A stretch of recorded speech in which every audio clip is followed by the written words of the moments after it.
Hello, everybody. Mariner here.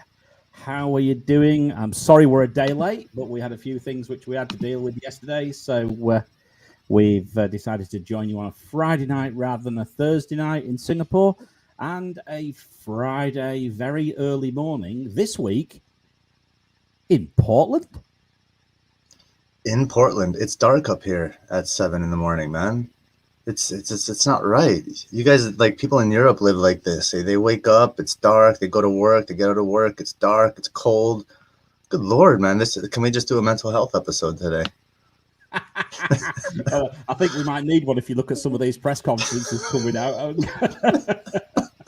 Unfortunately, I've been working most of the evening, and I've just actually had 10 minutes to just quickly check the press conference. I've just seen Rudiger's injured. I'm like, oh God, here we go again. Yeah, you certainly need talking down off a ledge, don't you? Nah, never. Right. Anyway, so yes, let's just get into this, Gabe. We are Net That Haul. We are the matchup show for Net That Haul, and yes, it's Gameweek 8. So it's time to follow on from our international break special and look at the matchups for this week. Oh, well, what have we got? We've got Gabe with his philosophy. We've got some nice matchups from Gabe. We've got the captaincy metric as well. And yeah, we've got a new feature where we're going to play a few little videos from some haulers who have left us some questions. So if you fancy getting on Net That Haul, do leave us an MP4 clip, about 30 seconds ideally. One or two people have been a bit over that.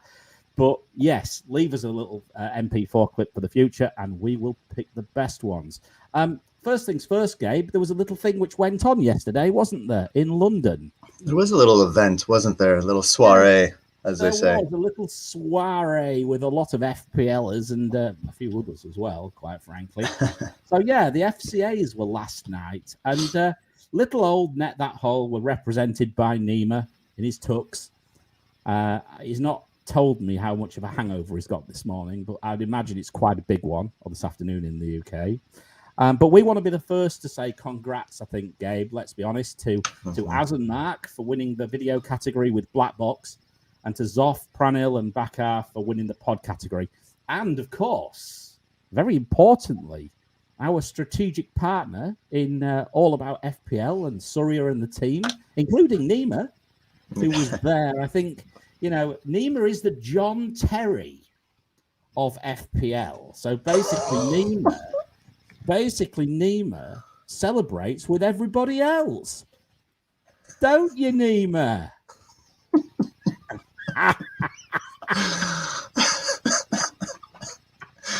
But anyway, look, the Wire, they did great, didn't they? So, yeah. But, you know, late riser, Zoff, we're coming for you next year.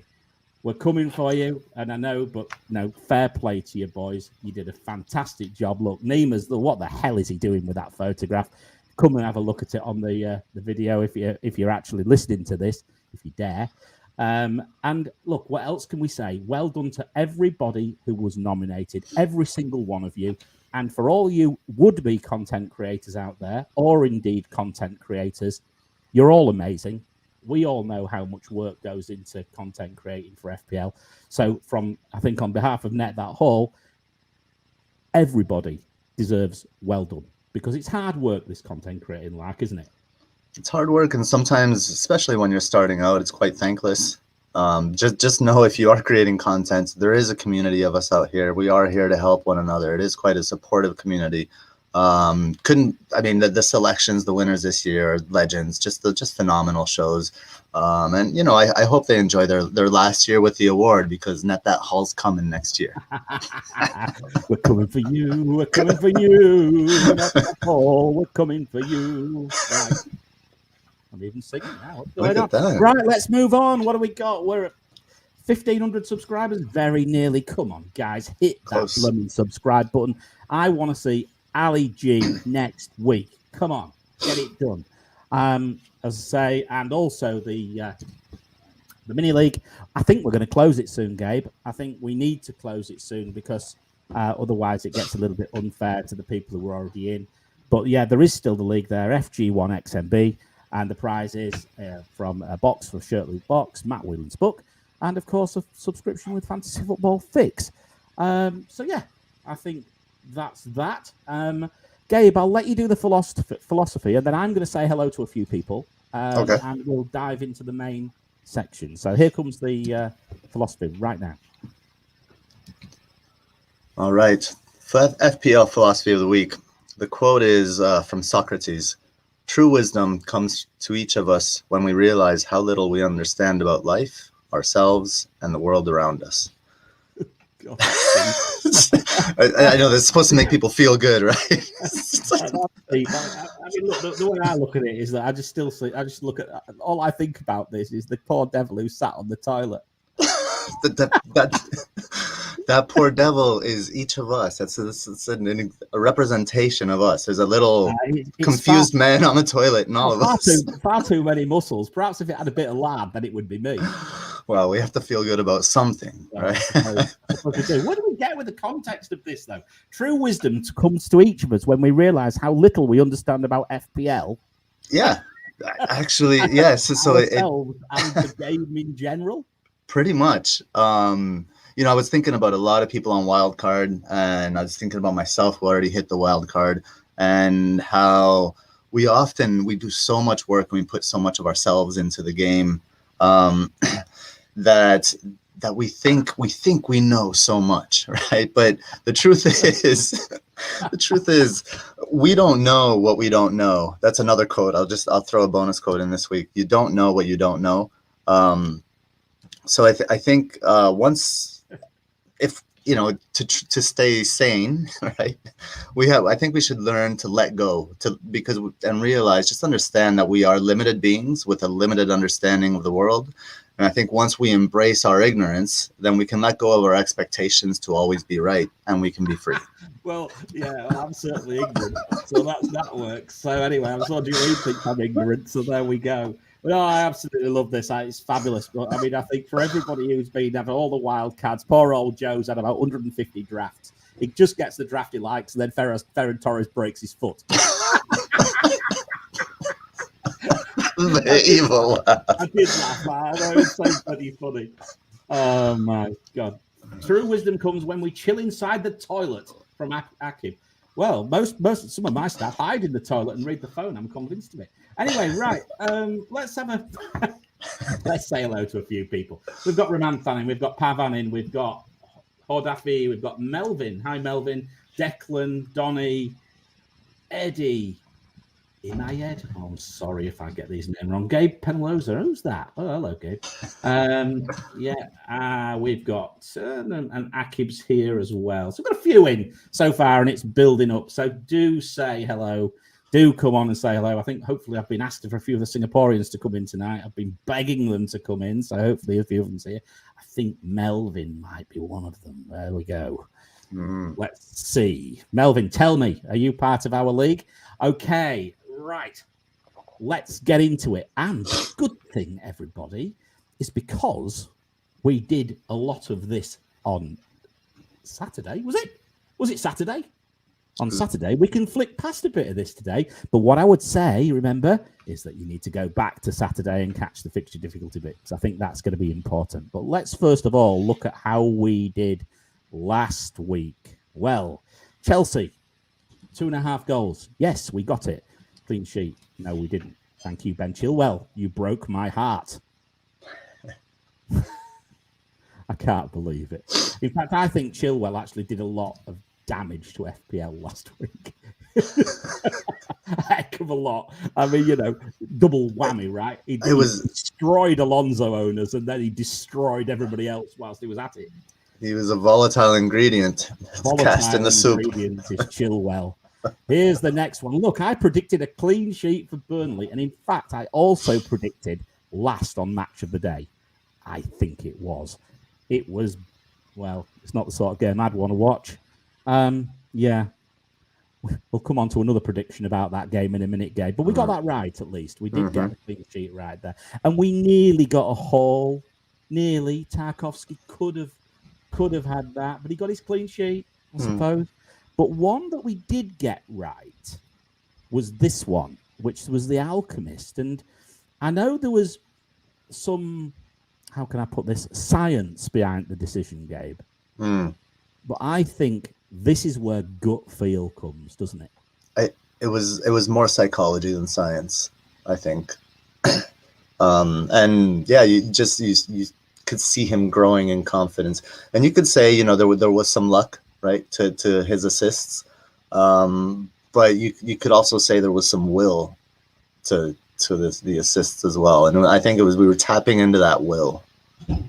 I think so, and I mean, I came up with it. You know, if he's that goal, I mean, the celebration there, as you see on the screen there, that meant so much to him, and I can't help but coming back to it, and you keep thinking, and of course we've got a West Country derby coming up as well, and that's a big game this weekend. I wonder if he's going to score again. I'm backing him to score again, I think. Interesting. There we go. We'll get into that in detail. My gut feeling. I think we might be covering that game a bit later. Yeah. Might not say what I've just said either. Right. Let's have a look at this. The outcomes of our nice punts. I like this slide. You'd be very deliberate with your words here, Mariner. Very deliberate. But look, we didn't do bad, but I've got a bit of a problem, right? Because I've been beaten by Sleepy Joe Penaloza. In predictions. 6-5. What the hell is going on, Mariner? Wow. Go and lay in a darkened room and slap yourself around the head a few times and come back fighting. Exactly. Don't beat yourself up just because my punt is nicer than yours. Well, both of us picked wood, so we better be a bit careful we don't talk too much. Goddamn, we're getting. Oh, for God's sake! Let's switch lanes quickly, man. Quick, look, I'm going to bring you in here, Gabe, because your MXG, which is your baby, you know, my baby. Look at it. It seems to be onto something. What do you reckon? It's certainly it seems to be nailing the bad teams to the cross. And in that respect, it's doing quite well. And you know, like we've said, we don't know what the predictive capabilities of the metric are. We're just observing right now. But it's a promising start, I think. Yeah, I mean, I'm just looking through. We both predicted wood. I don't know why. Look at that. Yeah, should we read them across for the podcast? We both predicted wood, and we don't know why. Looking at that poor MXG, should have told us not to. Yeah. I think, you know, the Arsenal and Brighton assets, you know, the Trossards, the Sackers, and the ES Rose. I was very convinced that there wouldn't be an awful lot there, and I was pretty right, I think. Given, I think I went more on the matchups for that, didn't I, if I recall? Mr. M. Mabumo. There you go. That's good. Mabumo. I'll have to say it this deep, though. Mabumo. I'll have to say it that deep. I was listening to Hibbo saying it the other day. It was hilarious. I'll have to say it. But yeah, Mabuno. Put my teeth back in. I said he'd get something, and he did. You didn't, though. No. Pucky, look, who said Pucky was a suitable punt for that week? Because I think it wasn't a very good call. I think we were right. Jimenez, on the other hand, was a very good call. Townsend, you went with it. It turned out to be an extremely good call. A very good call. And we've got Dennis, which we both thought was okay and didn't happen. And St. Maximin, where maybe I gave Newcastle a little bit too much credit. We'll come on to Newcastle a bit later, I think. So anyway, so that was the little predictions. We thought we'd share those with you because it's always nice to do something like that when you've got people heading towards a wild card. So, okay, very quickly on the fixture difficulty. As I said, we saw it all on Saturday. So just let's go back to that. But I'm just going to remind you who's looking best for the weeks to come on average. And Liverpool stand out in attack, average of 2.9 positive on matchups. Chelsea, 1.9. City, 1.7. Manchester United, Brentford, and Southampton, 0.7. Interesting, those two. I think wildcarders, that I think gives you a little bit of confidence that a player or two from those teams, I don't think is too bad a choice. Defensively, City are now standout. What did we say on Saturday, Gabe? We said if you're going to double up on City in defence. Standout 1.7, Chelsea 1.2, Brentford 0.9, Brighton and Wolves 0.7. Brentford again, very good. And then when we start talking about long way out, 14 to 17, and I think, did I hear a little rumor that Nima is gonna wildcard around game week 14? I'm sure he mentioned it in the last show. Well, if he does, then I think we've got, obviously United are going to come back into the fray, but you've still got Liverpool very good. Manchester United coming back, Chelsea, Liverpool. Do you know what? The swings aren't that clear. They're not that clear. United's a clear swing. I think that's the one thing I will say. Burnley swing as well, but I wouldn't go anywhere near them. Defensively, United swing as well positively. Spurs and West Ham as well. But ultimately, I think we're stuck with Liverpool, City, Chelsea for now. Add Manchester United in a few weeks' time. You agree? I agree. I'd like to also put a pin on Wolves attacking swing. Just put a pin on that. Yeah, going the other way. Yeah, going the other way. Yeah, but it's a while away yet, so I think I'm okay. I think I'll, as much as I'm talking Jimenez up, I think he's gone by then. I think to be honest, I think Jimenez is probably gone in the next 3 weeks. Yeah, that's right. That swing is from between the 7 to 13 block and the 14 to 17 block. That's that swing, right? So it's the next swing coming up. Yeah, right. Yeah, absolutely. Right. So at the moment he's okay, but I still think there's maybe better options. Gabe, I'm going to bring you in on your MXG, and I think we're still trying to work out exactly what to call it. I know we had a bit of a discussion about it yesterday, but let's keep it as MXG for now. Now, just to let the viewers know and everybody, I did say we were going to split it home and away. We've not had time yet. We will do it. It'll be done soon, but it'll definitely be done by the next international break if it's not done before. So hopefully it's just sheer busy, just so busy at work and everything, I'm afraid. We've already spoke about this, but if you look at the averages towards the right-hand side, everybody, you'll see Manchester City, Liverpool, and Chelsea have the best MXGs. And I'll bring Gabe in again to talk about this in a second. Brentford and Wolves as well, pretty good, 1.5.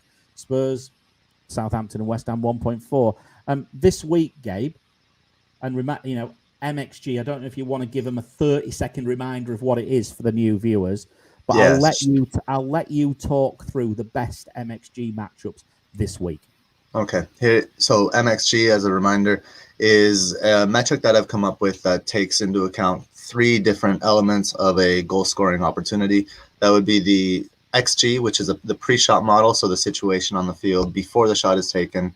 The Gw8, we refer to it as the expected Game of Thrones. It's expected goals on target, so that's the situation after the shot is taken, measuring the quality of the shot. And then the third element is the XG prevented by the goalkeeper, so taking into account the goalkeeper performance. And then you have what could be a more accurate representation of a play than mere XG. So if we're looking at the top, we have Man City is top at 2.2. Like Mariner said, we are still kind of trying to digest what exactly the numbers mean and what we should glean from them. Certainly, when we do predictions, it can get quite tricky, as you know. And so, for a team like Manchester City, that with the quality that they have, anything I think I would usually round up, even if it is at a 2.2. I would expect like 3 goals in that match. I know a lot of people are expecting 5. That might be, as far as expectation, 6 as far as expectation, maybe unrealistic, but if it happens, it wouldn't surprise anybody, right? So that's that matchup. The next highest one is Brighton, interestingly enough, against Norwich. They're at 1.84. Now, a team like Brighton with somebody like Maupay finishing, and he has had a decent season, to be fair, Maupay. I can't believe we're even talking about him. He actually comes up in the conversation later on as well. I nearly fell off my chair. So they're at 1.84. You could see them scoring a couple goals against Norwich, right? Just for comparison, Norwich would be at I almost said not 0.81. You guys are changing my language. So I'll talk about just the two more, and then I'll mention how they kind of relate to each other. Liverpool is third at 1.7 against Watford. Again, you can expect that's what are you expecting there? 5. Jesus Christ, this international break has gone too long. Guys, 5 goals doesn't happen very often. I'm predicting 10 goals in those 2 games. There we go. I'll take that bet. Twice, please. Yeah. You'll see in a minute when I show you the fixture difficulties. And then the next two I'm going to mention together. One is Southampton Leeds, which is quite interesting.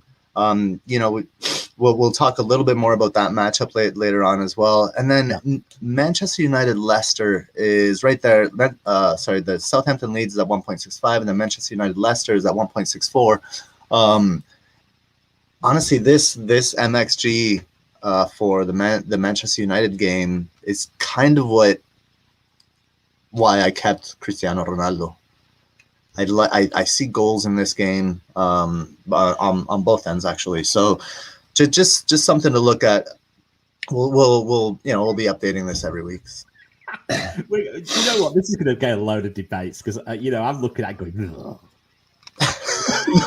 Nobody likes it because everybody wants 5 goals because you're all FPL managers. No, look, it's fine. I mean, look, we're at Burnley at the other end. Burnley 0.63, right? That are we going to get a negative? Are we going to get a negative MXG at the outcome of Burnley with against Norwich 0.81, Watford 0.81, Brentford and Villa 0.91? Remember that 0.91 for Brentford, guys, because I think this might come up later on as well.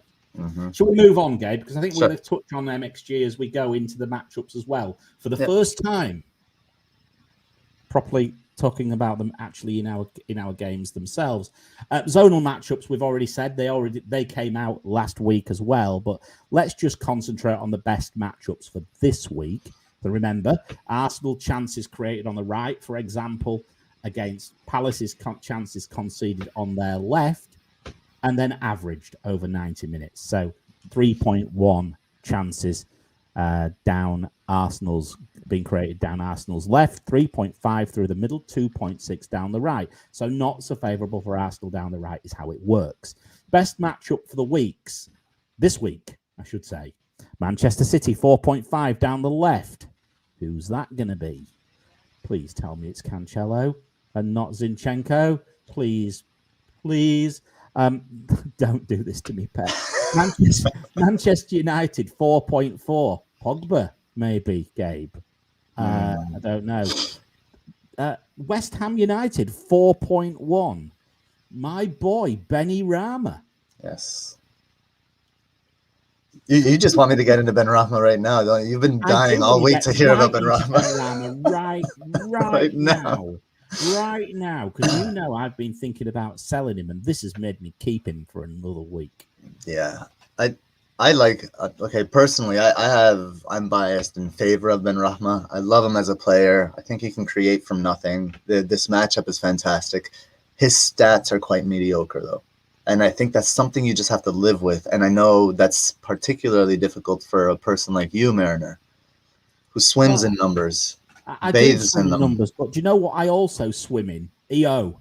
And I'm looking at owning both of them. And there's been too many occasions this year where they have looked like they're going to partner up and create something. And in fact, even the last couple of games, there's been 2 or 3 gilt-edged chances where I could have had a goal and a return. That's a big differential. Yeah.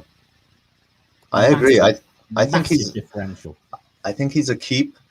But the fixtures are turning and his stats aren't good. So if you were inclined to sell, you're probably using those points to convince yourself it's a good idea to sell. Oh no, he's going. There you go. He's going, but just not for a week or two. He's definitely going. He'll end up being Mr. M.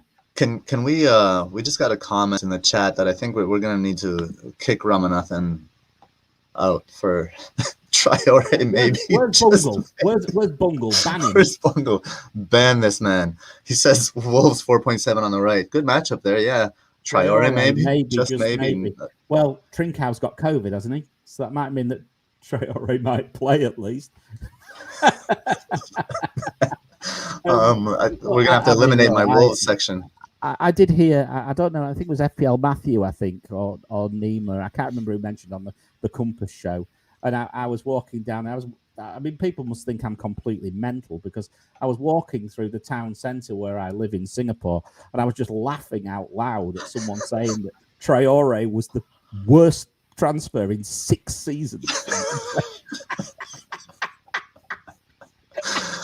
That was hilarious. I was absolutely pissing myself laughing. I thought it was so funny. I can picture the poor Singaporeans walking down the street, and then they just hear this evil cackle from inside a tunnel. Like, look at this Angmo bloody laughing. What's he laughing at? What a fool! Right. Anyway, let's look in the centre. And here's a player for you, Gabe. Armstrong, 4.9. Southampton, best matchup. I like Armstrong. Right down the middle, yes. An early Alchemist pick this season. I know, but he's not done anything since, has he? Nothing. But is he going to be... There's a problem here, right, isn't there? Because you could argue that it's a great pick because, it's a good matchup, and also he may be on penalties because of Ward-Prowse being out. Right. But then there's a flip side to that coin. Then the flip side is he going to get any service because Ward-Prowse is out? Right. And of course, this matchup doesn't work that out. And last game week, we in our nice punt, we both looked favorably on Dennis. Is this a similar kind of mistake where we're looking at a team that isn't creating much, that's losing a playmaker, yet we see the matchup and we're enamored by that green? This one's tough to call. It's a tough to. I agree. Could be a trap. It could be. I don't think I was going to pick him as a differential this week, and I went against it. I didn't do it. Shea Adams is out too, apparently. Well, that's no loss, is it? No, he's been rotated as well, right? Which could speak favorably for El Yunusi. Oh yeah, I forgot about him. Yeah, El Yunusi. He'll be back. He's been rotated. So we'll see if he gets a good run here. Yeah, Ramanthan's saying Stuart Armstrong might be back as well. That's interesting because he might bring something back to the party, I suppose. I thought he was still out, but I don't know. Yeah, definitely check on that. But he could bring creativity to the side for sure. So, I mean, the other central matchups, we've got Manchester United. You mentioned Ronaldo. That's why you're quite happy about it. And we've also got Wolves with a decent matchup. So we've got Jimenez and Huang. I love how you say that. That's Manchester United. Just really quickly, so the matchups are on the left 4.4, center 4.1, and the right 4.3. So kind of pretty decent all around in a Leicester team that's been struggling lately. What I think is just because of the way that the injuries on the back line, they're going to need. I wonder if they're going to go. If they're going to move Pogba to the left. If they move Pogba to the left, I love almost all the assets on this team. I think Manchester United are a different squad with Pogba creating from the left. I'd like to see him there more often. I'm delighted. I don't own any of them now. Not one. Can we move on? You'll be hiding this game week during that match. Well, we're having a barbecue tomorrow, so I might actually have a drink for the first time in 4 weeks. So anyway, so there we go. Might be drunk. They're playing tomorrow. On the right, Liverpool 5.1. Oh my God, that is right up Mo Salah's street, isn't it? Mm-hmm. That is, and Trent. That is looking very tasty indeed. I will have a bit of that. Wolves 4.4 down the right. Yeah, enough of that. Let's move on. Manchester City 4.2. Mahrez cutting in. That's a Mahrez number to me. That's got Mahrez all over that. Manchester City, what are you looking? 4.9 on the right. Have I read it? Oh, fuck. Yeah. Even better. Even better. Must have. Yeah, you're supposed to check my notes. I'm checking your speech. Yeah. I probably just say 4.2 in my notes. But anyway, 4.9. Thank you very much. That's a Mahrez number, right? For me, It is 100%. Certainly with Gabriel Jesus most likely not back. I think they played late last night. I didn't. He's out. Did he play? No, he's out. I know he's out. Definitely Okay. out. He's okay. Out. Yeah. So that's very promising for Mahrez. Yeah, and we'll get into that more later as well. I was going to say, just an appeal, if anybody's got any team news that we don't know about, make sure you do tell us, because again, I've been so busy this evening, I'm not even checked, and Gabe's only just woke up. I've been awake for a half hour. Matchups, right? Okay, best matchup this week: Liverpool 5.1. They just keep getting better somehow. It's not going to stop this week. It's ridiculous. Ranieri apparently has offered to buy the team dinner if they keep a clean sheet. My message to Ranieri's credit card company is, don't worry about that bill. You really don't need to. And if you're thinking about going on to, some, I don't know, what is it, Chope or whatever it is we've got here, don't book the table, Ranieri. It's a waste of time. No way is there going to be a clean sheet there. So whether it's going to be 5-0 or not remains to be seen. You're saying 1.7. I think that's 3 at least. No, it's so MXG says 2.2, and I'm calling 3. I think a 3-0 is but I will say, just for context, the reason Ranieri is suggesting this is because the season he won the title with Leicester, they started by winning. They were winning all their games like 4-3, 3-2, and then what he did is he took the team out to make their own pizzas, had dinner, and they made their pizzas, and they had the dough, and they had this team building experience, and then I think they kept like 10 clean sheets in a row after that. So this is his coaching method. Mate, Mo Salah's going to barbecue a lot of them. Yeah, he is. He's going to barbecue the old blooming lot. No chance. Manchester City 4, another incredible matchup. Look at those two. They just absolutely scream 6 players. If you could work out which 6 to get, if you could get 3 each of that team and get the 3 which starts out both teams, then you could have a monster score this week. I really do think you could. It is interesting that Liverpool is 25%. It's a 25% better matchup than Man City, according to the numbers. That's significant. Yeah, it is. Yeah, it is. And MXG sees it differently. But remember, you only need to go back to what we said on Saturday to explain why Manchester City might be slightly down on the numbers, because the amount of rotation at the end of last season. So, again, in context, you got to think about that. But then we've got Brighton 1.8, Spurs 1.7, West Ham 1.3, Chelsea only 1.2. Only 1.2. That is not a good matchup. Remember that, people. Defensively, Manchester City 2.6. That's nearly off the scale for defence.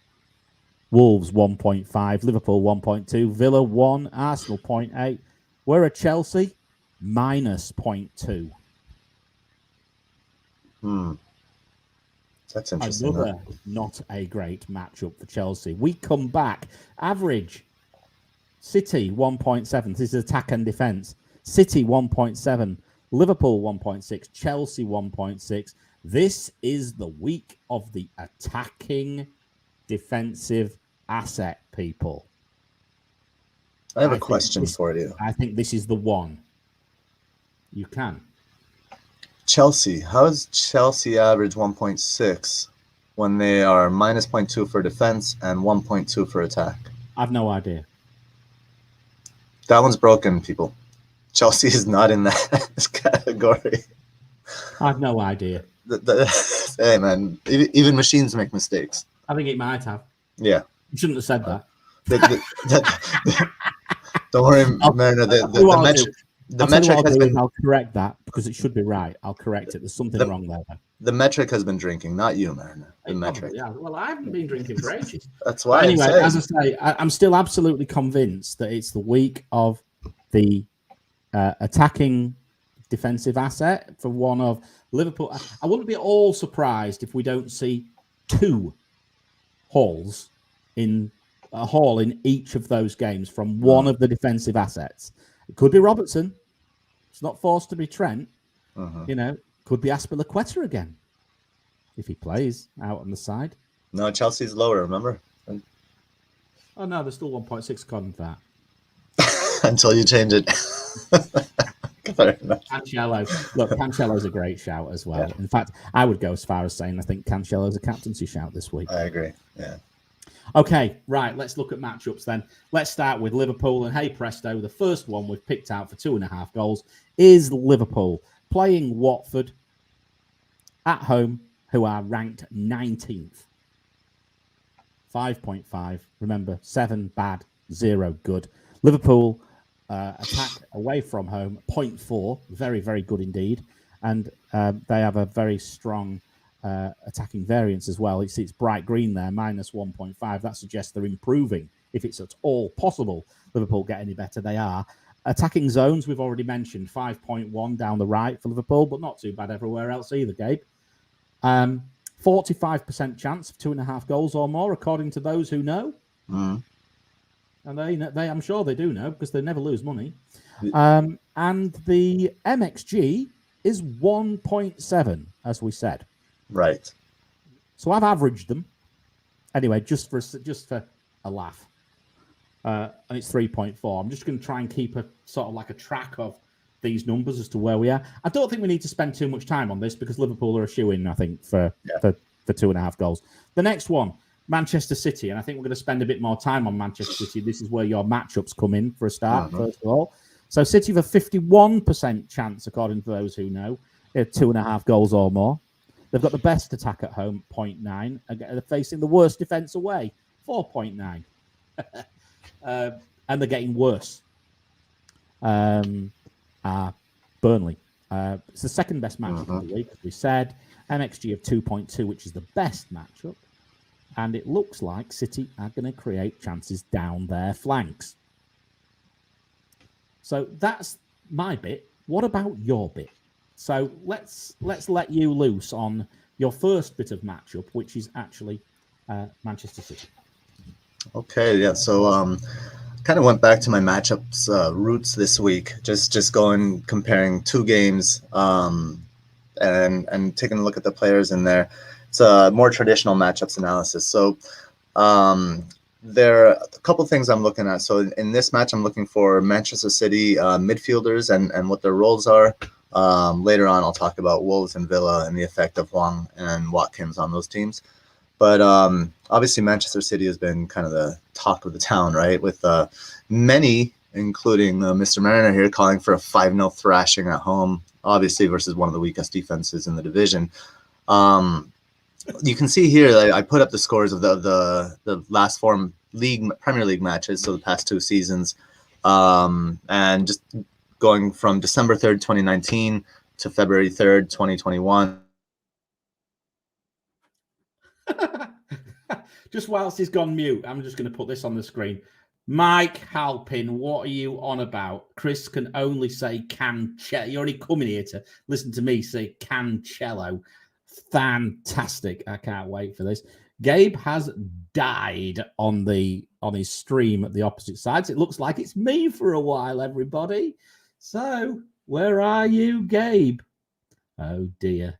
Anyway, whilst he rejoins, because I think he'll have to leave and come back, what I'm going to do is I'm going to flick forward and I'm going to do something for my set. And then we'll come back to Gabe, okay? So we'll just move forward a bit and we will look at where we go. Let me pick the defensive haul of the week as I've gone for Cancello. Apologies for this, guys, whilst Gabe rejoins, but we're going to we'll come back to it. So anyway, right, I'm going to go tell you what I'm going to do, and I'm going to head over right the way. Excuse me, 1 second. There we go. Right, you ready? Bear with me a second just whilst I line myself up. Are you craving more FPL content? Then look no further than allaboutfpl.com. Head over there for weekly articles from some of the top content creators on the planet.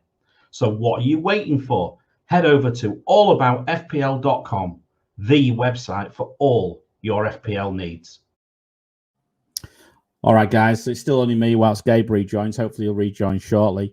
Algo 11. Let's have a quick look at that. So how did it do in game week 7? Well, it got 55 points to get an average of 38. So that's pretty good, actually. It picked, obviously, Salah, 13 points, Son, 10 points, Duffy, Sanchez, Tarkovsky, and Loughton. It went for those. So it picked the defenders, and they paid off. Jota didn't. Antonio didn't. Lukaku didn't. It was the captain, I'm afraid. And Zaha, and, well, enough said about Cancelo. Is that okay, Mike? Did I say that the right way that time? Right. Let's keep going. The Algo 11 for this week is as follows.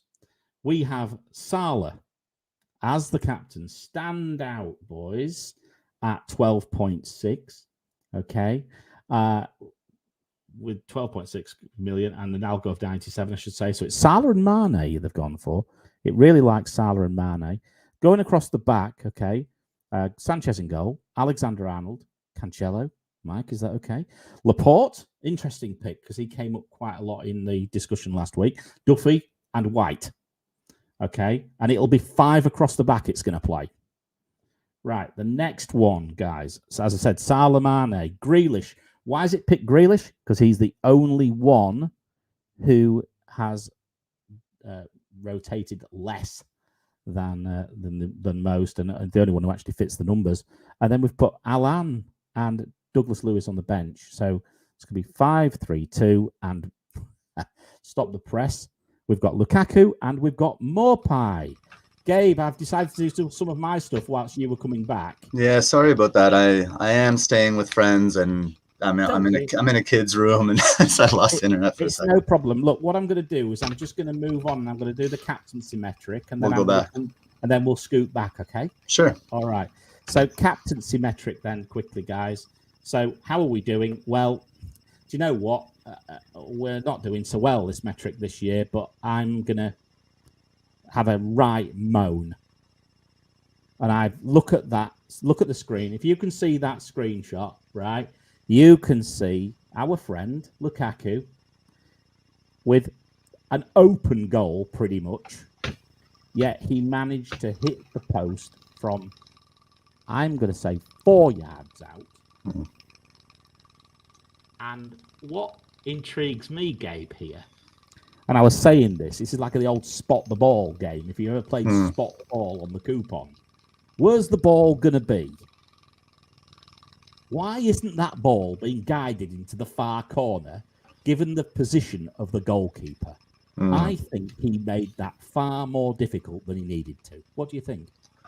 Yeah, I agree. So the image here for the podcast listeners is Lukaku's finish on that cross where what was that? McCarthy's coming across from his goal from left to right, and the whole right side of the goal is open. Right, he just needs to kind of redirect the ball and guide it into the far corner, as you say, Mariner. And he hits it back across goal for some strange reason, because that side there's much less space over there. So he feels the need to put it maybe further in the corner because there's less space, and then he doesn't get it in. It hits the post, right? Yeah. And if we're looking at, I mean, in game week 2, Salah was unlucky not to haul. In game week 7, Lukaku could have had a brace. There was the Rudiger. You're looking at 20 odd points, right? Yeah, and these are fine margins. So the Antonio one, that I think that was just an off game where they didn't play well. He was frustrated and so on. But we move, as they say, Mariner. We do. But yeah, it was a bit of a disappointment. I've got to be honest. A 14.6 average at the moment, and yeah, I went with the metric as well, which means it hurts even more. Although thankfully, as I explained on Saturday, Dave Aspilicueta and Jimenez dug me out of the mire, really. Right, let's have a quick look at the captain poll. And the captain poll is a very, very big win for Mo Salah. No surprise, really. This is going to be a huge EO this week, I think. Enormous. Yeah. I know it's the first game of the weekend, but I don't buy that crap. Yeah. It's too good. You can't not. So that's where I'm going. I've got to be honest with you. I'm sure most of the viewers are as well, or listeners. I think it's fairly obvious. And look, I've also, just before we do the metric itself, what I'm also going to do is just announce, guys, and it's a little bit of a situation we've got here, is that the cat pick now is going to take a bit of a sabbatical. And there's a couple of reasons for it. First of all, we got pinged for copyright the other week for the music, which was, you only need to go back to last week for the rant on that. So I don't need to do another one. But secondly, if people don't know, my wife's heavily pregnant and due any time in November. So Jolene now is going to have a little bit of a rest. So she'll be back in the new year. So I'm going to put an appeal out there. Does anyone want to step in with an animal to do captain poll?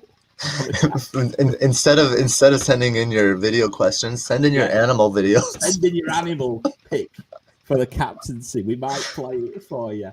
But yeah, so there we go. That's what's happening with the cat. He will be back in the new year. He's perfectly well, but we're having a break. So the captaincy metric. Let's have a look at what that is going to do this week.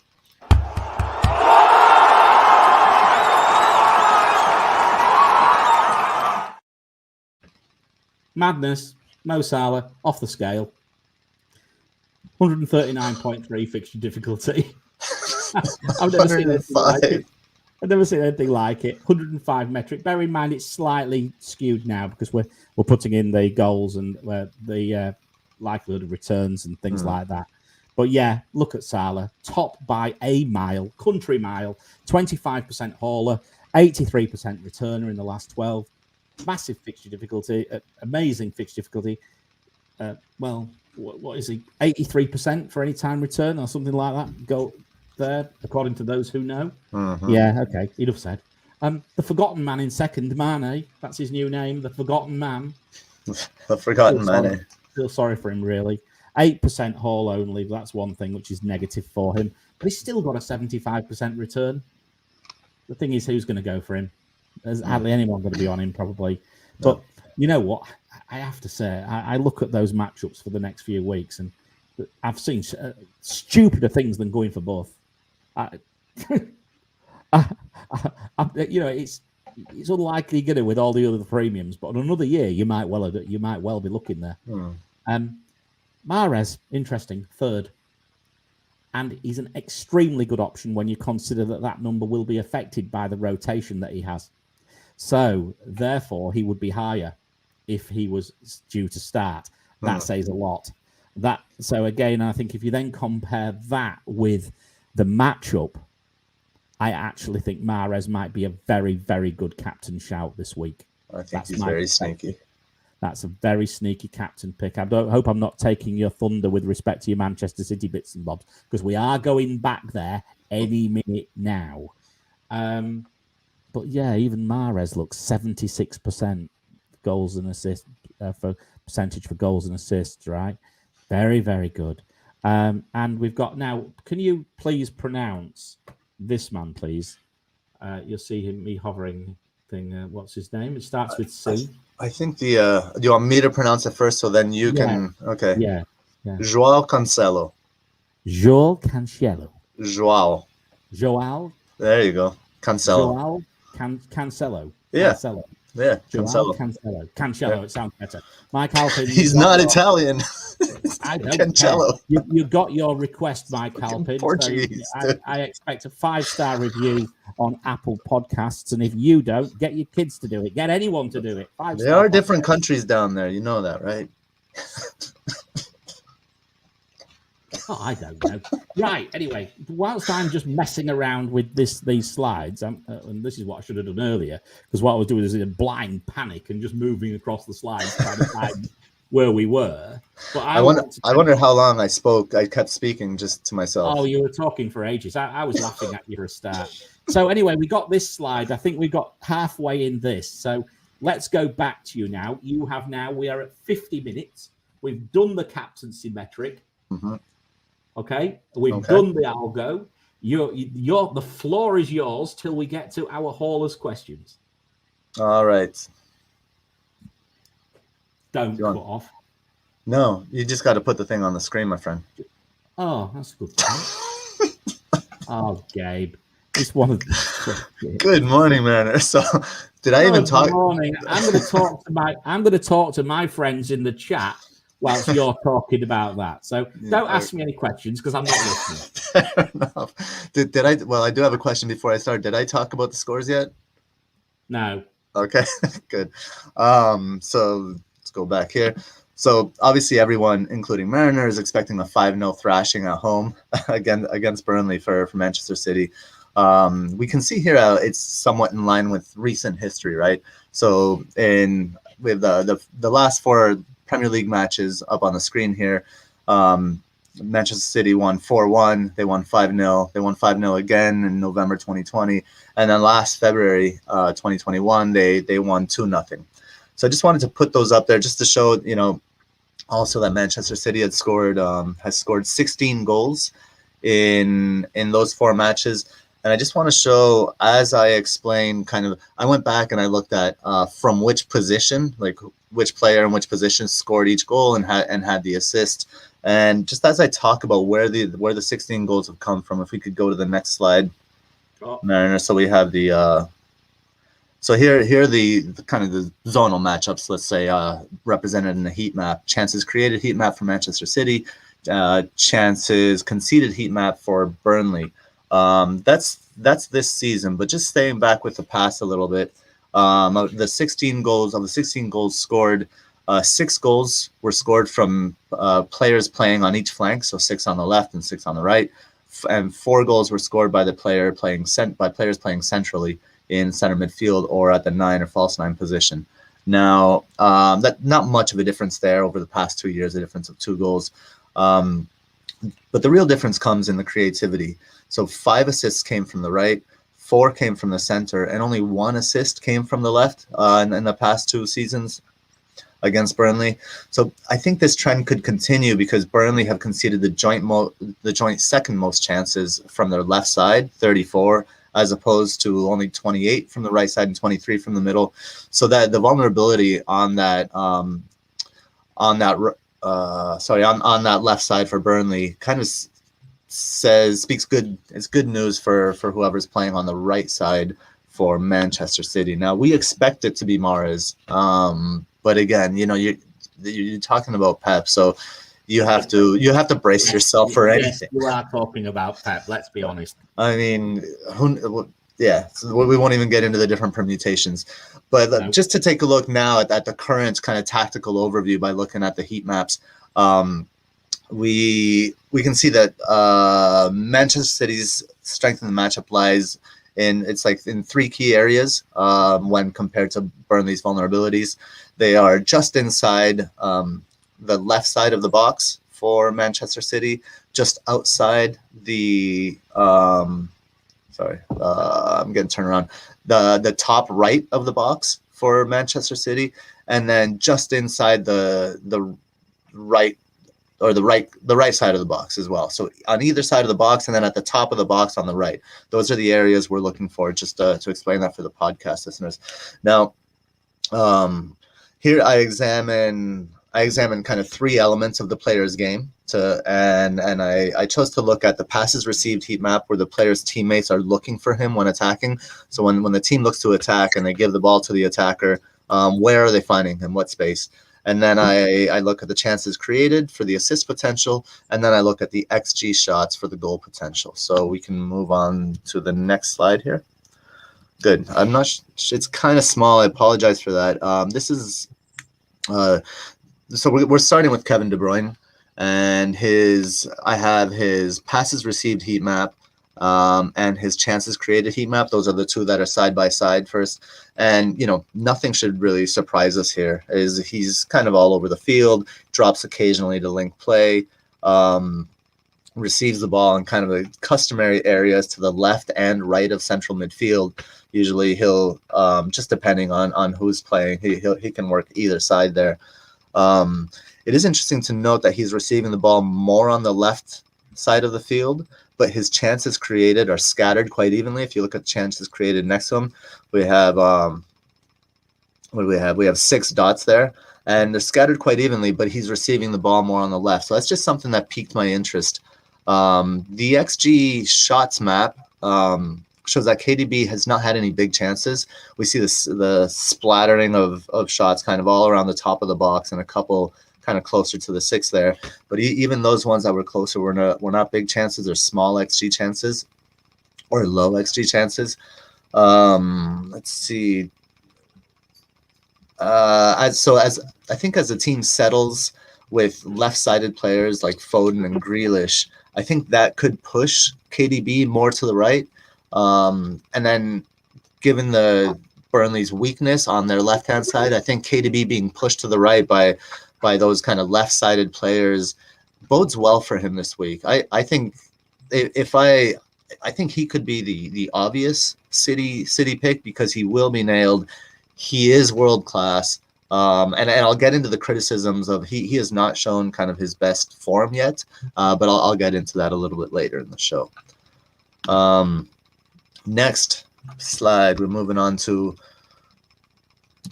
Phil Foden.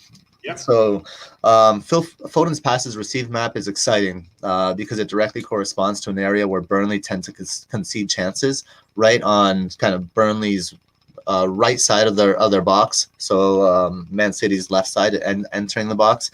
The lack of activity in the chances created heat map isn't ideal though, as it raises concerns. I think I just think since he doesn't create many chances, he has limited avenues to points. The good thing is obviously that limited avenue is goals. So you don't want the limited avenue to be assists is the real concern. And at 7.9 million, he's certainly a good asset. But the difference with Foden is I like what he can create for himself. I think he has incredible penetrating dribbles that are really difficult for opponents to deal with, and he's playing in confidence. So to me, Foden is an upside pick for his goal threat, but his lack of involvement otherwise could be a slight concern for some managers who are looking maybe for something a little safer. Next. There he is. So I think there's Rosidi Rosley here in the chat is might be looking to captain this player. So I have Riyad Mahrez up on the board now, on the screen, I should say. So he's had a bit of a scattered start to the season. He's only played 155 minutes, and he's subbed on 4 times, and he's only started once, and he's subbed on 4 times, which is not ideal. You don't want to, you know, if your player doesn't start, you don't want him coming on, assuming you have a good bench. But with Gabriel Jesus likely not returning home he's out. We know that for sure now, and Torres with a broken leg, or Fixture, but it's still a break. Mahrez could be looking at some consistent time on Man City's right side here, and with this nice run of fixtures, could be a really interesting investment for managers that aren't too afraid, I guess, of the rotation. So Mahrez's heat map should look familiar. We see him really hugging that right side. His role is to draw defenders wide, as shown by the kind of the dark orange near the right sideline. The effect that this has, and what I find really interesting, is that it opens up a pocket for, I think, KDB. It'll split the left central defender and the left defender, and I think that'll open up a pocket for KDB if KDB can kind of get some more time on the right side. And I think he could slip in between the left center back and the left back. What happens is KDB often pushes into that space, and then Mahrez will wrap behind KDB. So KDB drags the defenders into the box, and then Mahrez wraps behind. And we see in the chances created heat map how he's got a couple of deep orange just outside the box on the Man City right side there, and that's kind of the dynamic that's happening there. The other thing I like about Mahrez is even with limited play time and subbing on a lot and maybe not being able to develop rhythm, he still develops. He still had 7 shots in 155 minutes, and that includes 3 in the box and 2 big chances there. So I really, for playing 155 minutes, not being able to develop any rhythm, I think that's I think that he shows some good potential. Yeah, as me sat here shaking my head, thinking, how can I get to him, and I can't. He's just a little bit too much. He's a little too expensive. It would really wreck my. I mean, it probably makes for an argument in a wild card to have maybe a more traditional structure to a team. You know, like we talked in pre-season about covering those price points.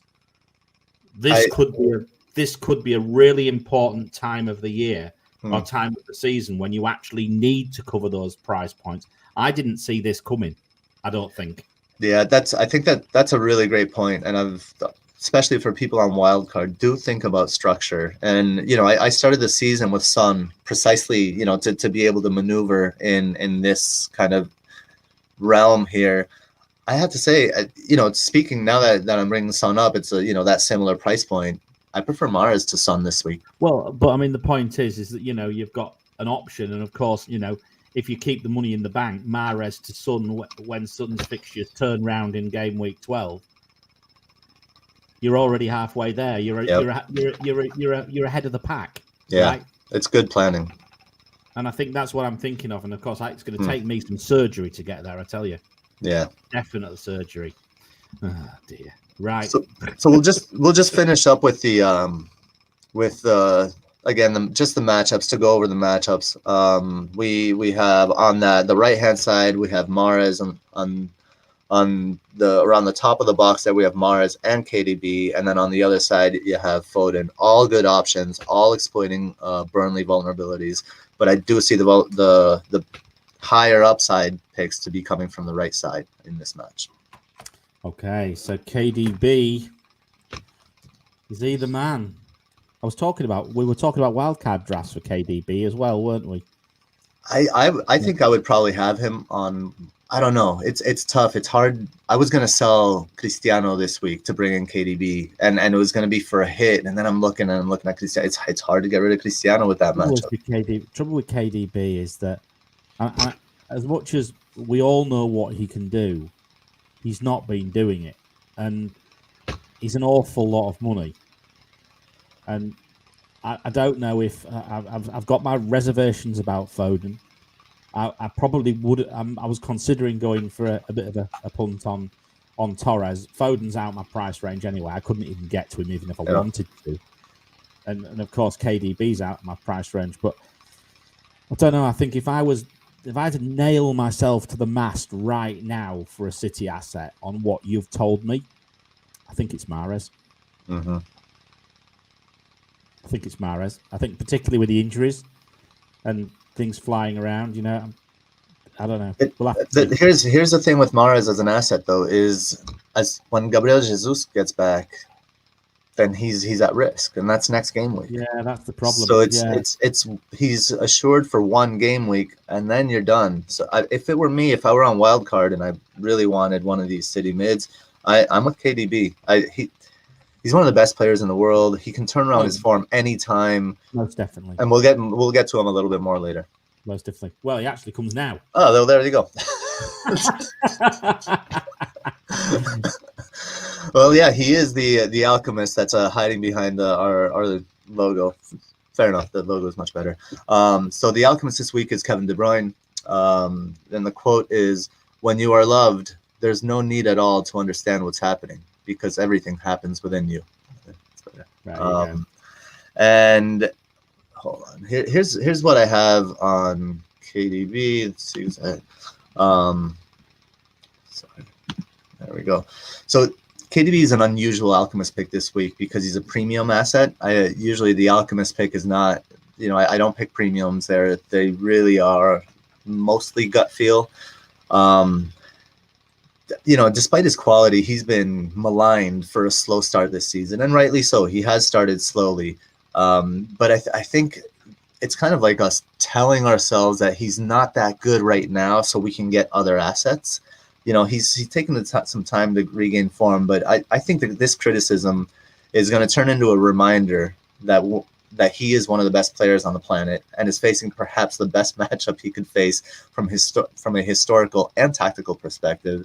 His ownership of only 2.2% makes him an ideal candidate for the Alchemist, and I just think he's going to remind everyone of the magic he brings. And do you know what? The good thing is that if he goes off and goes absolutely mad this week, I won't care because he's only 2.2% owned. Yep. What a week.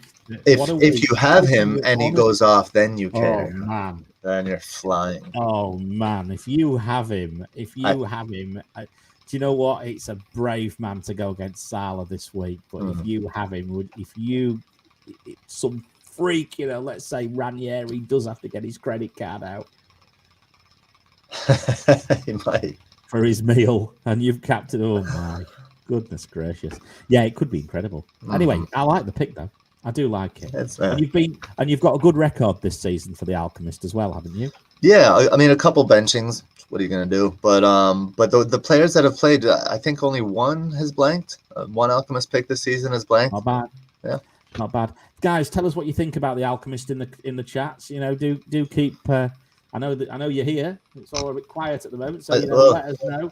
And whilst you're at it, if you haven't hit smashed like yet, please do smash that like button. If you're here for the first time, make sure you hit subscribe as well and hit the bell so you get notified when us ugly mugs come on again. So, right, the next one, Gabe, we're going to quickly move across and we're going to talk about the matchup as well. So let's quickly look at the matchup for clean sheets.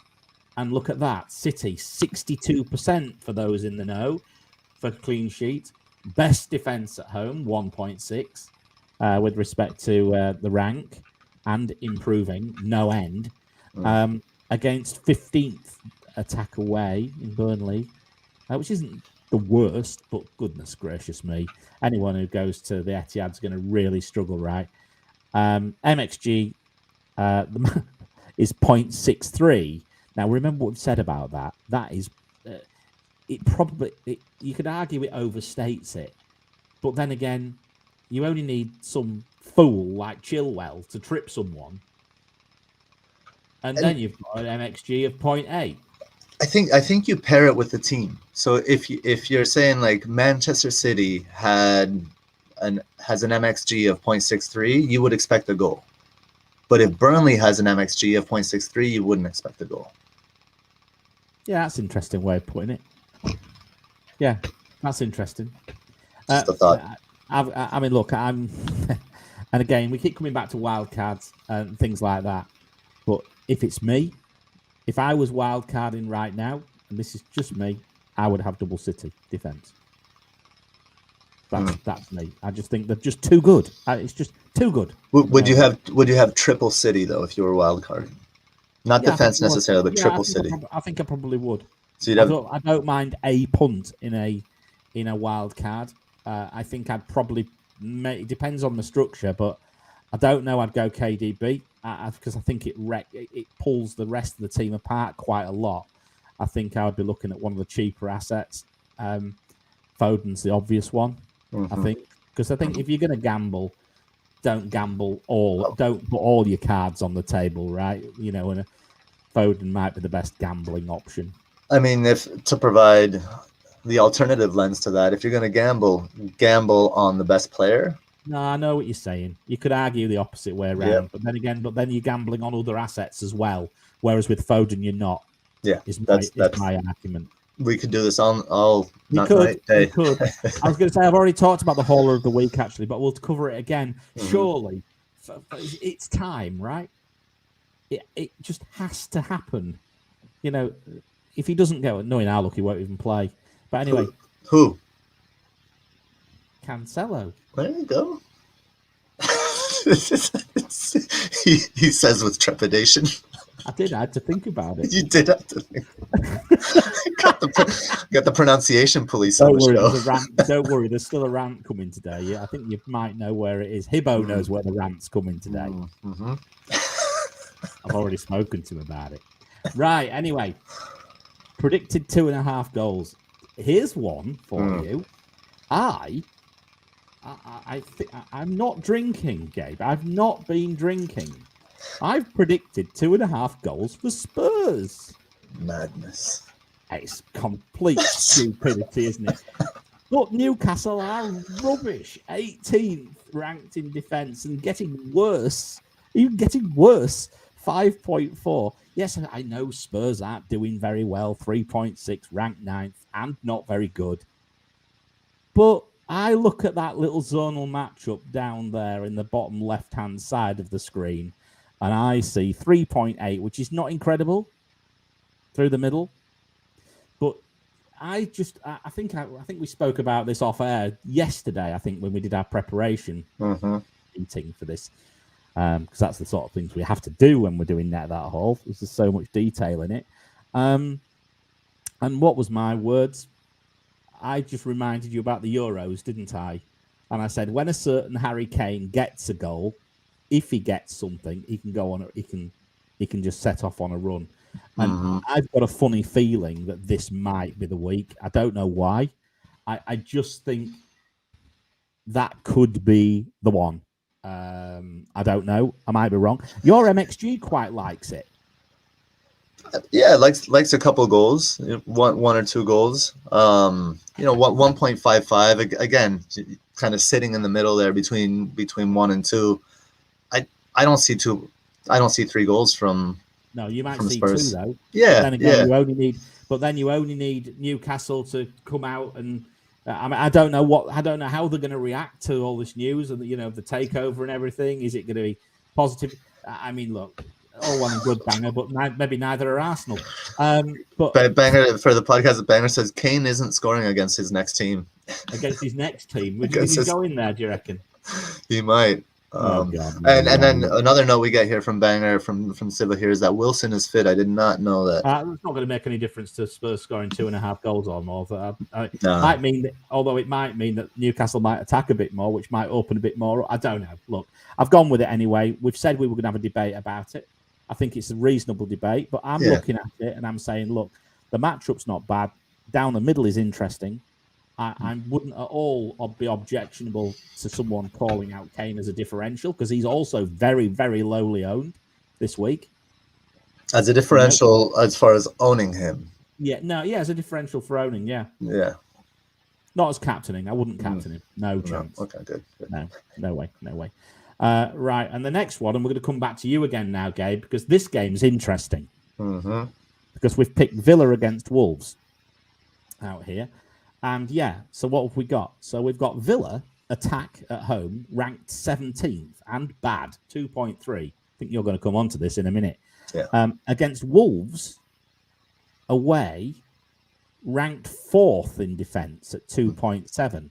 So all you Semedo sellers, and I've already sold him, but just hold your horses a bit here. That's not such a bad. It's not quite so crazy to hold him for another week or two. Aston Villa 2.8 defence at home, ranked 6th. Okay, and improving. Against Wolves away, 3.8 attack, ranked 12th and improving.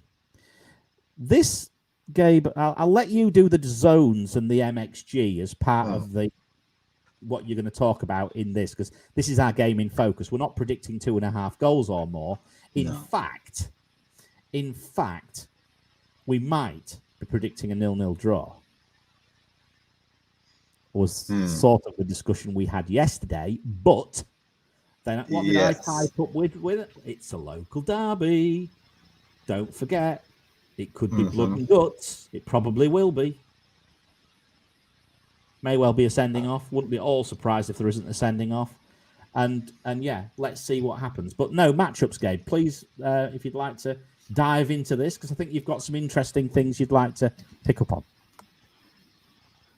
Yeah, so a couple of let's see where we are here. If we get to I think the first slide we're looking at is Wolves. Sorry. Yeah. Well, there we go. Wolves chance. Is that the one? Well, yep. Wolves chances created against Villa chances conceded. So the matchup seems to line up nicely here for Wolves, and I think you know, and the MXG likes Wolves a little bit with an MXG of over 1. And in as far as the matchup goes, centrally and around the top of the box, you know, you see the areas, the deep orange on the Wolves side, and you see the green on the Villa side, and we're talking Jimenez country there, Raúl Jimenez country.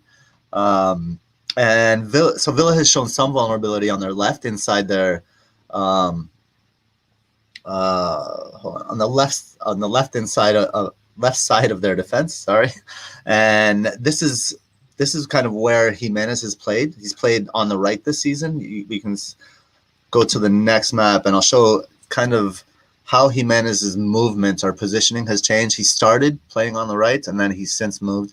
So what I did is I separated the game weeks. I went on the left side, we have game weeks 1 through 5, and on the right side, we have game weeks 6 through 7. So 1 through 5 are the game weeks that Adama Traore started.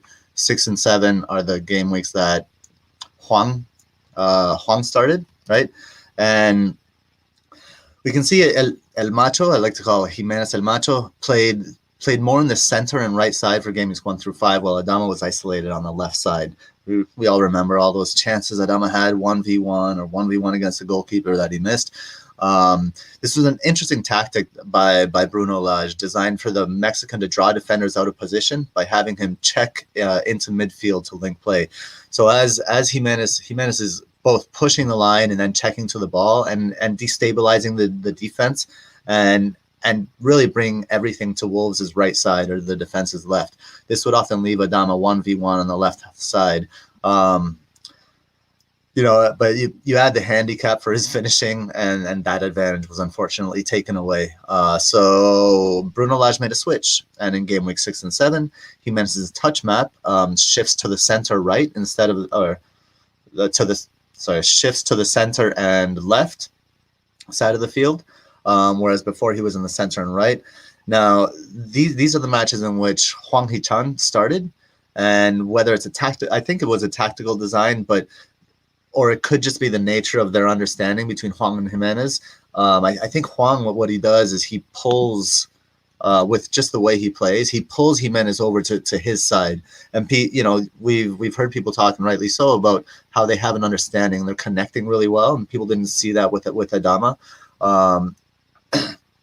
So just to go on to the next slide, and then I'll kind of come back to that idea in just a moment. The next slide is sorry, I'm a little off ago. This is to take it back to the chances created heat map, right? So we have game weeks 1 through 5. We see the chances created mostly on the center and right side there. And we see in game week 6 through 7, the orange has shifted more to the left. It's not on the left, but it's right in the middle there. And then we have, of course, the two big chances created by José Sá. The one goal to Jimenez, and the other big chance to Adama, which he missed. Need to put a little nose and a little smiley face there, really, for chances. I was just going to draw something on the screen. You should, a little smiley face for Za owners.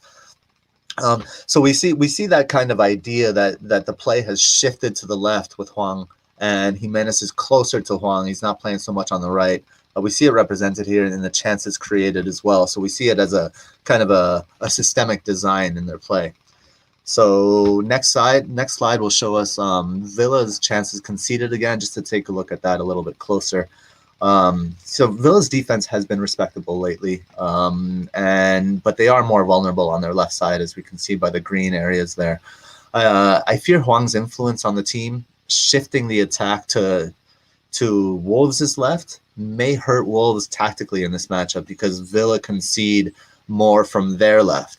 So they're just like opposite right now, or at least the direction in which Wolves is going is opposite to where Villa concede. Huang provides some great value and is showing some potential to haul. But this tactical uncertainty, at least for me, along with his propensity to be inconsistent, Huang has been inconsistent throughout his career, and indeed had quite a poor game for South Korea in the international break. I think they make him a really risky fantasy asset, FPL asset. Inconsistency and tactics could make him prone to rotation, and there's no easy place to move from his price point at 5.6 million. And that's the concern for me. You don't need to move off him. It's 5.6 million. So 5.6, he gets benched for Traore. You're going to just sit him on your bench? That's different. Traore's covered in oil. Hwang isn't.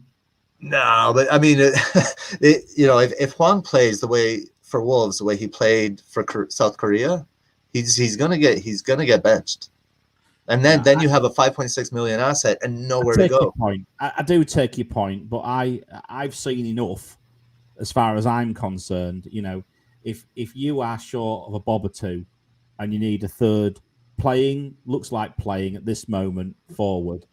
That you will do far worse than someone like Hwang in your wildcard, particularly if you're pairing him with his other Korean friend, Heung-min Son, right? Because that might be the sacrifice you have to make to get Sonny or someone like, or maybe a Mahrez in or something like that. I'm not quite sure what your structure is. I quite like him. I like him. He's popular. People like him, and I don't think many of those people have seen him for Korea or seen him in the Bundesliga. Fair point. I mean, look, that's kind of where I'm going. Is like he has never been consistent. He came on, he's excited. He played 2 matches. He played well. He's still high on confidence. He went home. He played like dog shit. Now he's going to come back. How's he going to feel in the derby? I don't know. And it's hard to move from him. We've actually got a question about the international break and how it affects players as well. So that will be quite interesting. I'd like your view on that one because it's coming up in a little bit of time. Move on.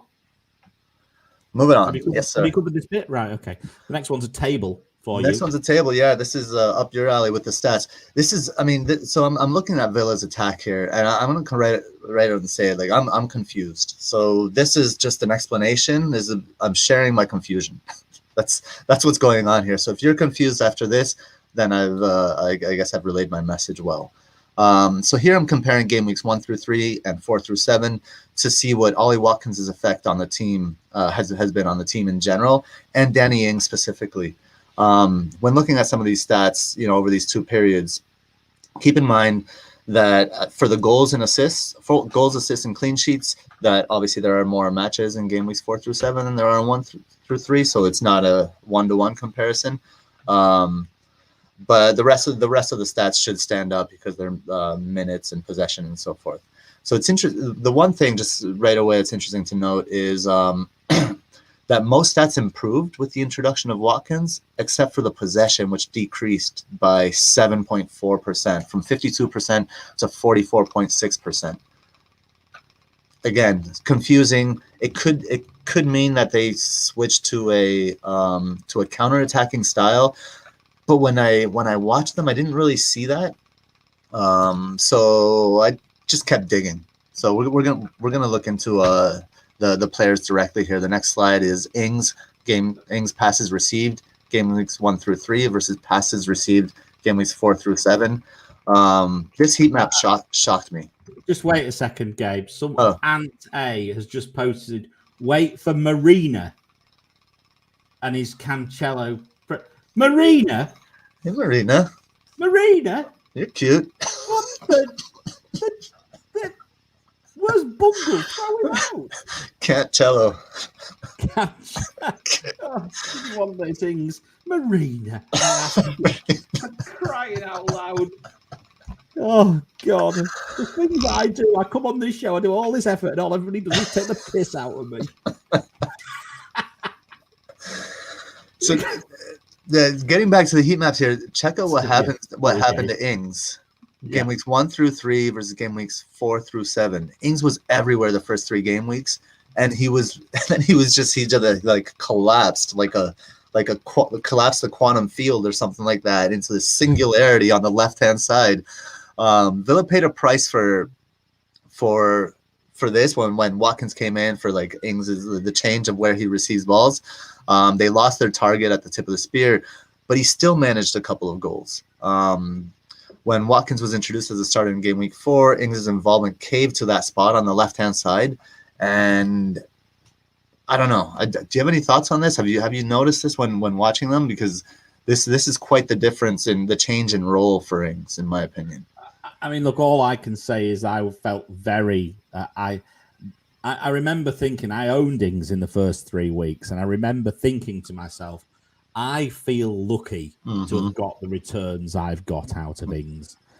This just tells the story of what Ings is as an asset now, and if it carries on like that, he's dead as an asset.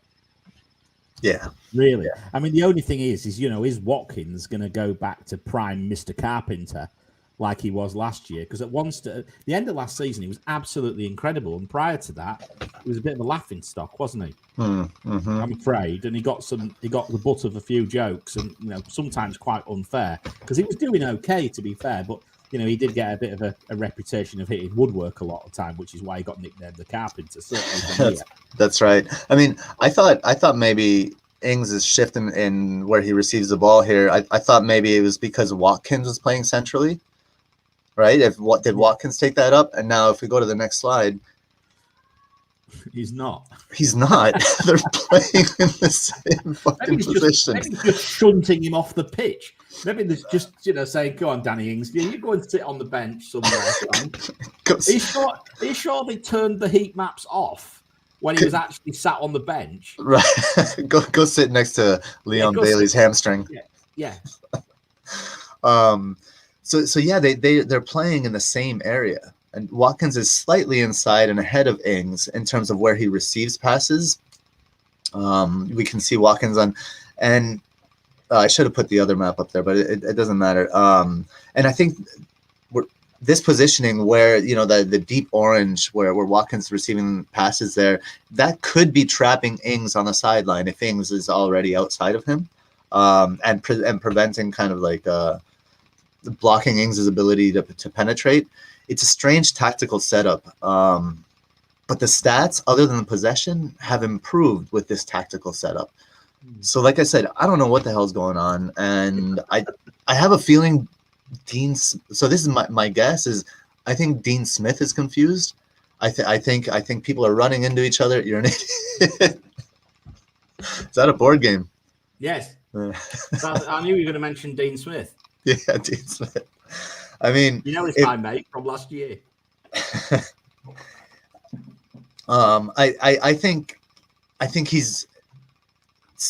I think he's confused, and he's stumbled into the good stats, to be perfectly honest. So I'm going to keep an eye on Villa. Oh wow! Right. Yeah. So next slide we'll just show the matchups. Villa chances created versus Wolves chances conceded. There's a vague alignment in the matchup against Wolves, as they're Wolves is more vulnerable, like behind Semedo on Wolves' right side. So Villa attacking the left side. The partnership on that left-hand side could work out for Villa this week, given that vulnerability. But overall, I think it's something that Dean Smith still has to figure out if he wants a cohesive attack. You can't have both your strikers that you're thinking of playing as a 2 up front, both on the left flank. I don't know what the fuck he's doing. So that's a good way to finish the matchup. I don't know what. I don't know what I'm doing. I don't know what the hell I'm doing anyway. No, this board game, you're an idiot. I don't know if you saw it. It's been sat on the far side all the way through. It was sending a secret message. I never noticed it, but I always felt worse after the show, so maybe it was something subliminal. So, I mean, look, subliminal. Let's have a look. What else we got? I think we've finished. I think we've about done everything. We've got everything done. So someone says I look like an F1 driver. I don't follow F1, so hopefully, thanks. Daniel Ricciardo, bit Australian, are you? Yeah. Ah well. We're not talking about F1. It's a different format.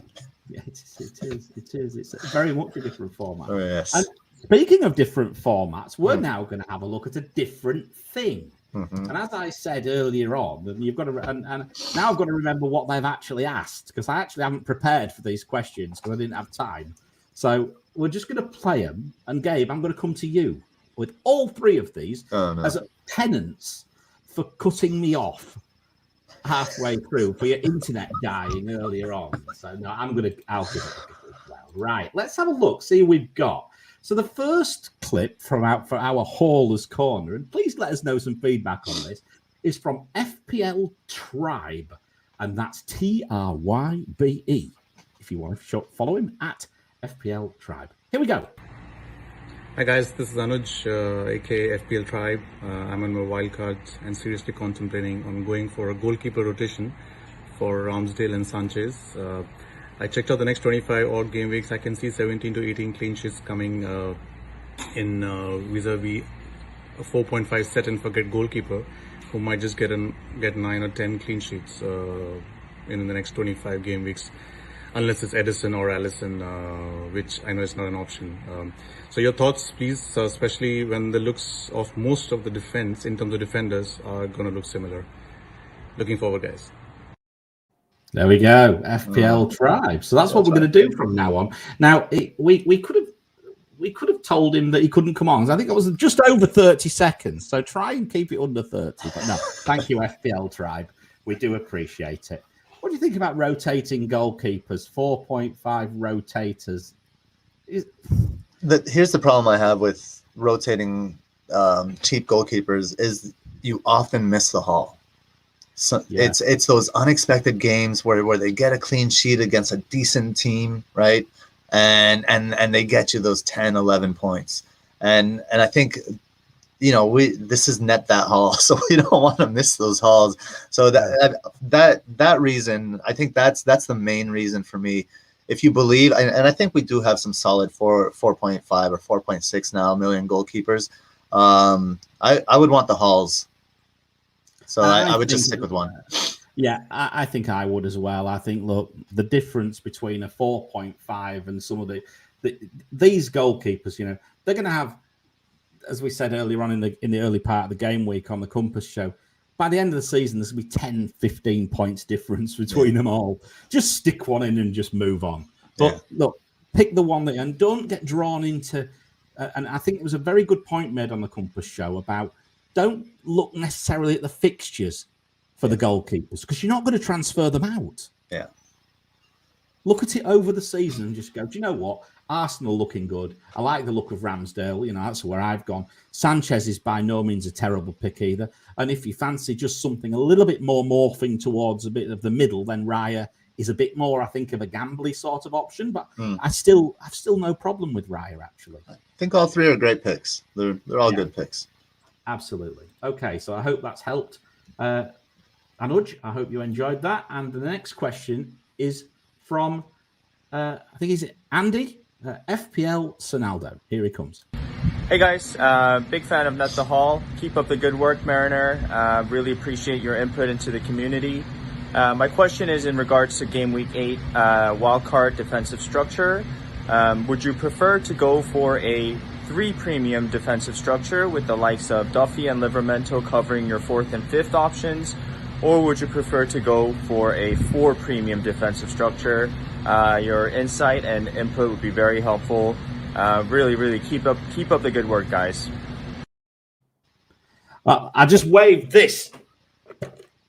It's Net that hole, not Net the hole. For crying out loud, man. Just get the name right. Thank you very much, Andy.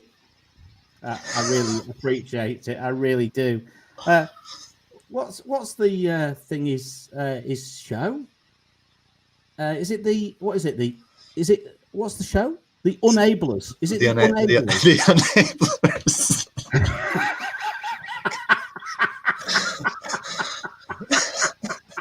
It's these enablers. These enablers. The Unablers. No, it's the Enablers. And look, let's now be really nice to Andy. He's a great guy. He's awesome. I'm taking the mick out of him. We love him dearly on Net That Hall. And in fact, Andy is coming on as a guest when you are not available in the next couple of weeks, Gabe. So yeah, that's messed up, man. You bring him on when I'm gone. Nah, it's one of those things. But no, we need to answer his question. What was the question? Defensive structure. About defensive structure. 3 or 4 premiums. I've got my perspective, but I'd like yours first. The conversation, if I were on Wildcard, the conversation in my head is 4 or 5 premiums. So I guess my answer would be 4 based on that. If he's thinking 3 or 4, I'm thinking 4 or 5, 4 or 5. You're channeling your inner Shom. Well, that. I think that the value is blossoming from that back line. Maybe now with Rudiger out, but James is back. There's a case for it, but I would say 4. 4 is the middle ground. Right. For not wanting to sound boring, but I'm actually going to agree with you. I'm also going 4. And the reason for that is I just think that the first thing which immediately draws me, I'm going to own Trent. I'm going to have to bring Trent back in this week now, and I'm going to have to bring him in for Rudiger rather than Dave because Rudiger's out, right? So there we go. So I'm losing one of my 2 Chelsea assets. I'm bringing Trent back. Why am I losing one of my Chelsea assets? Because I look at Manchester City and I just see the EO being above 100, being very close to 100%. And I think the only way I'm going to get any benefit out of City is to own 2. Yeah. So that's why I'm on 4. But look, I don't at all think that Duffy or Livramento are bad picks at all. We mentioned that last week, didn't we, on the when we did the international break show? And I can see why people might go 3. I can see why they might, because that's where the sacrifice you've got to make. Perhaps when you've got to bring you might be looking at that Manchester City midfielder, that more expensive midfield role, and that's how you're going to get your money to it. The Mahrez, the Son. Yeah. That's what it would take. That's what it would take. Yeah. So no, I quite like it. That's where I would go anyway. But no, Andy, we do love you really, and you really aren't an idiot. But it's net that Hall, people. Net the Hall isn't even bloody English. God's sake. Right. Do you know what? If we'd have won that award and it said Net the Hall, I think I'd have smashed it.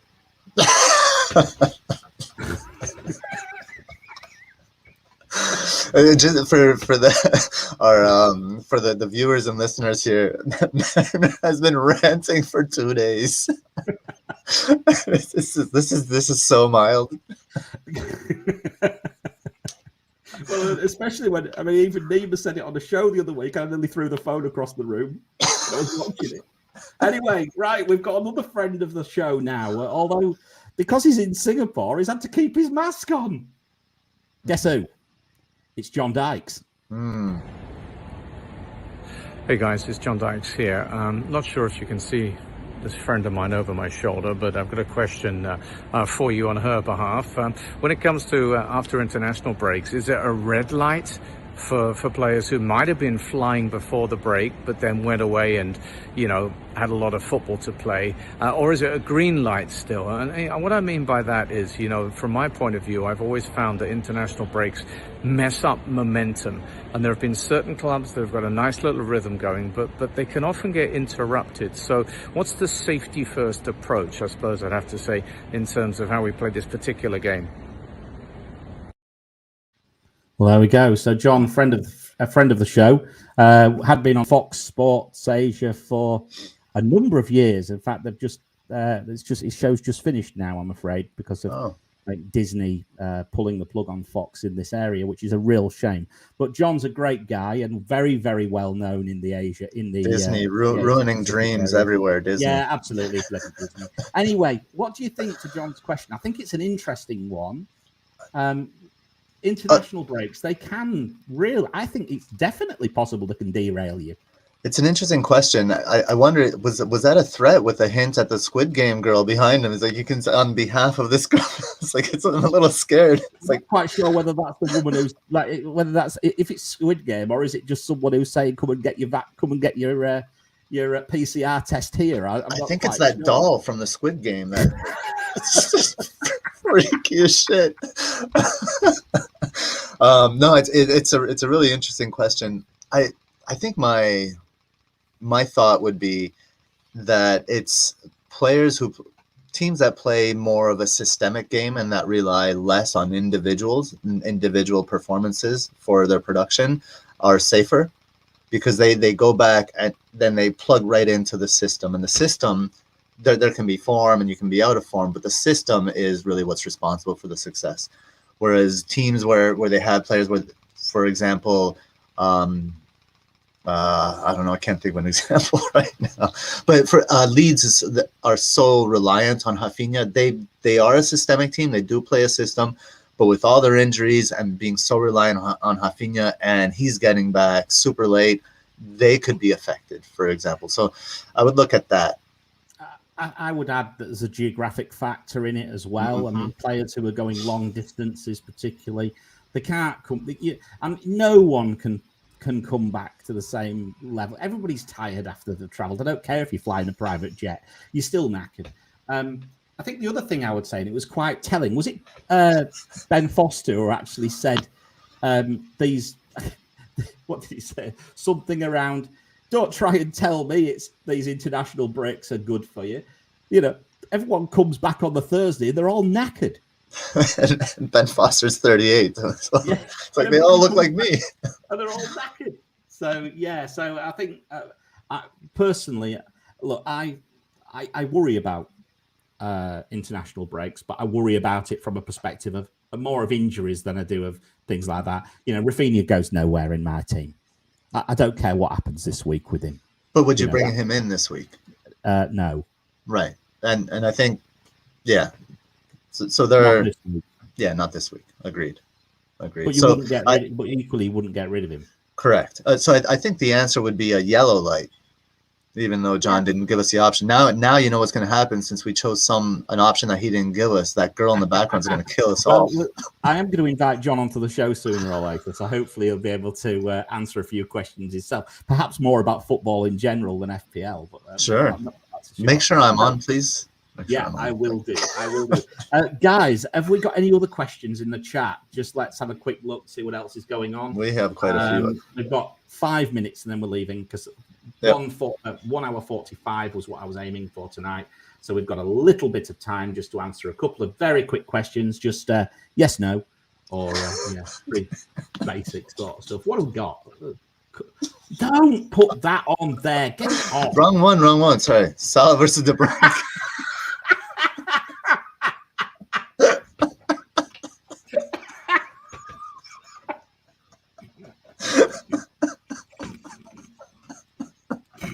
Fucking Nima. Did Nima do that? No, I did it. That from... No, I did it. So the question here is Salah versus De Bruyne captain. I honestly think this is maybe the only conversation as far as captaincy. I think De Bruyne is the only one that could rival Salah, but I wouldn't want to own Salah hoping he doesn't return. So I would play the effective ownership.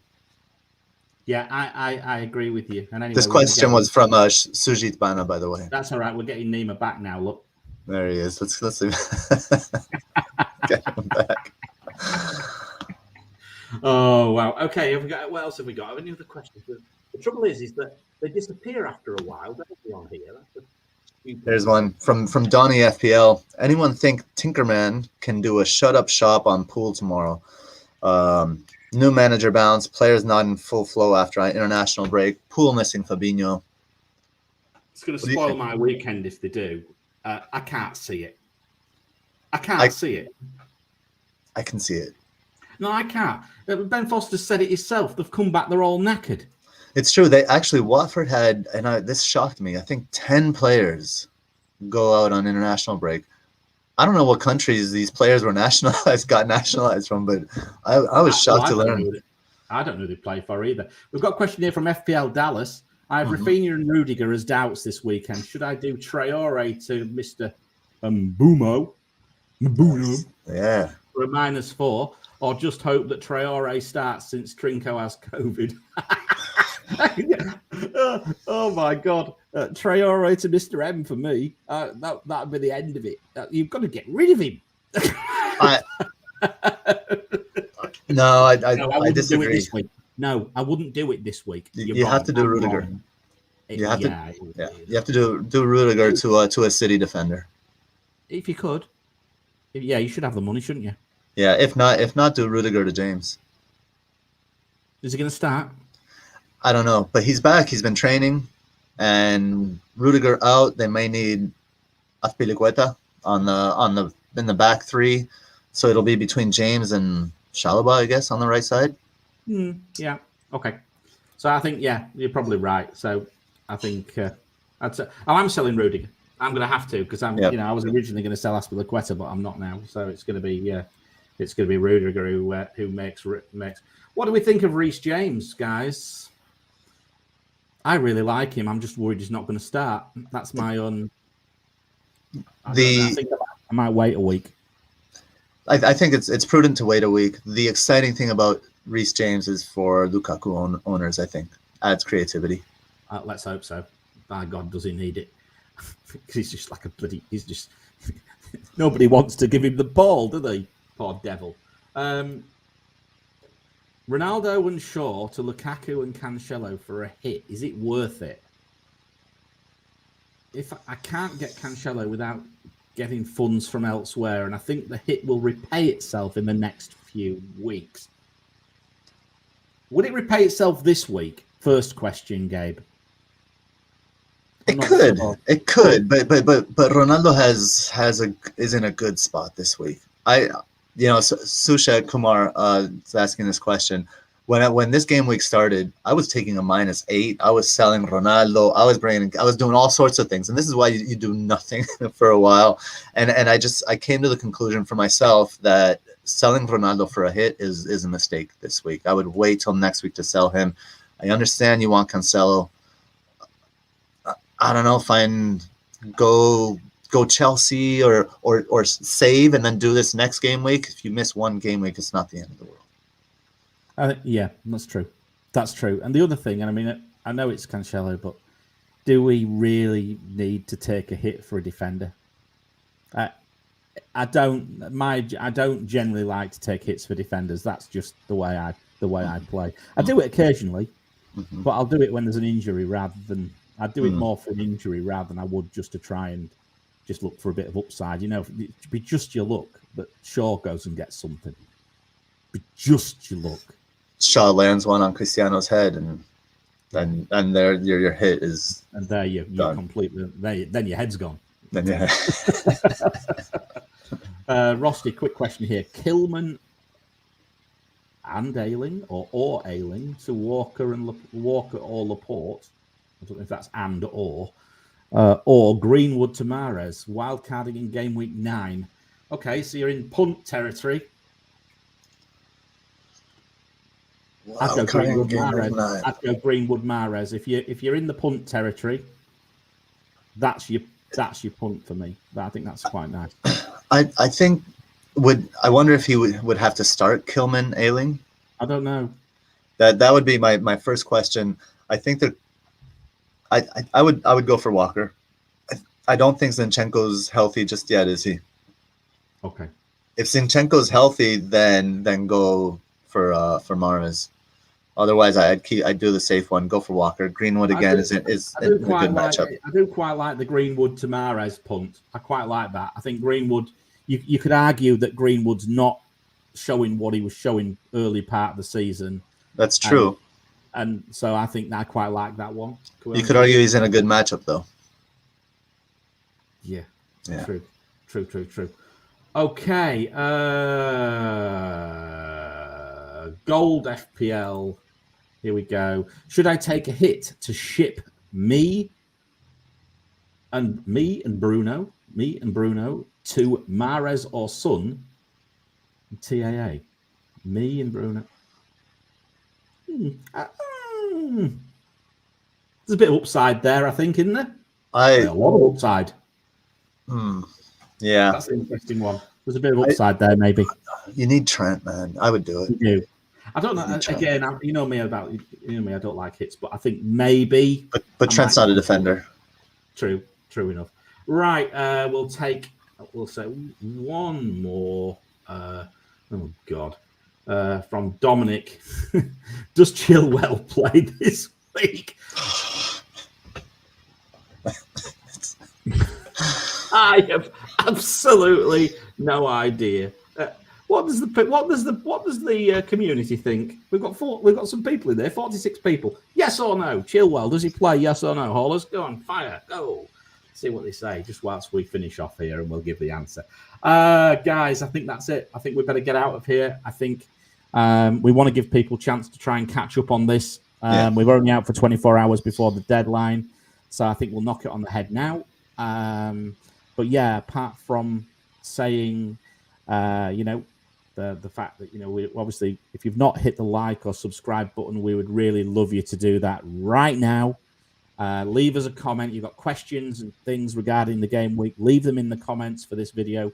We will help you out from there. We're pushing content into the community section of the YouTube channel as well. You'll find Gabe's MXG. You'll find some of my matchups in there as well. You'll also still find the captaincy poll if you want to subscribe to that. Gabe, is your article out yet? Nope, I'll be posting it's on allaboutfpl.com. It's been posted there, and I'll be posting the thread here in the next hour or two. Okay, and we've got no, yes, no. Hang on, we've got yes. Here we go. Here's the answer for you, Dominic. We've got no, yes, yes, yes. God knows, no, no. God knows FPL. Two shell shuffle, yes. Banger, no, because Alonso is tall and so is Tony. No, so yeah, what else can we say, Gabe? Thank you very much. Are you still up in Portland next week as well? I'm up in Portland next week, still here in the Pacific Northwest. So we'll be broadcasting from this lovely room, which has been loaned to me. Marvelous. Is it another deadline next week? Yes, Friday deadline. So we will be going on Wednesday. Yeah, bollocks. Yeah, we'll have to do Wednesday, won't we? Yeah. Short turnaround. Anyway, guys, please, as we said, please hit like, please hit subscribe. Please find us on the pod as well. You can download us on Spotify or God knows where else you get your stuff from. See you all in space soon. Is that where we're space, a final frontier? Even William Shatner went to space, didn't he, this week? Wow. I think what he means, maybe he means spaces, because Mike Halpin is in every single space. Oh, God, don't talk to me about that bloody thing. I ain't got time. Anyway, I am FPL Mariner. Gabe is at FPL Lens. We are Net That Haul, and we wish you green arrows and the very best of luck for this game week. And we will see you really, really soon. Take care, guys. Goodbye.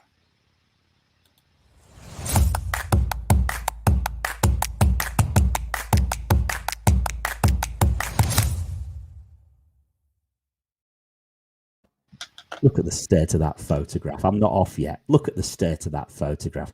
What's he trying to do? And what's with them white socks? Are they white socks? No, they're like a cream argyle, I think. Okay. Cream argyle. It's like Plymouth argyle, isn't it?